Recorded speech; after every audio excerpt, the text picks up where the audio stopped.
بسم اللہ الرحمن الرحیم۔ حضرت ابو ہریرہ رضی اللہ تعالی عنہ سے مروی ہے، وہ فرماتے ہیں اللہ جل جلالہ کے رسول صلی اللہ علیہ وسلم نے کہا، اللہ تعالیٰ کا فرمان ہے، جس شخص نے میرے کسی ولی سے دشمنی کی، میرا اس کے ساتھ اعلان جنگ ہے۔ میرا بندہ جن چیزوں سے مجھ سے قریب ہوتا ہے، ان میں سب سے محبوب وہ چیزیں ہیں جو میں نے اس پر فرض قرار دی ہیں۔ میرا بندہ نوافل کے ذریعے میرا قرب حاصل کرتا رہتا ہے، یہاں تک کہ میں اس سے محبت کرنے لگتا ہوں۔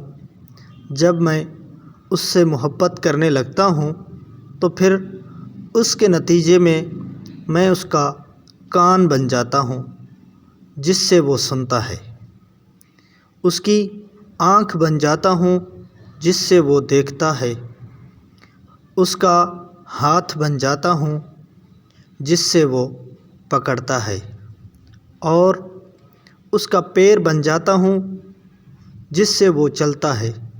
اگر وہ مجھ سے کسی چیز کا سوال کرتا ہے تو میں اسے ضرور دیتا ہوں۔ اگر وہ کسی چیز سے میری پناہ چاہتا ہے تو میں اسے پناہ ضرور دیتا ہوں، اور کسی چیز کے کرنے میں مجھے اتنا تردد نہیں ہوتا جتنا تردد مومن کی روح قبض کرنے پر ہوتا ہے۔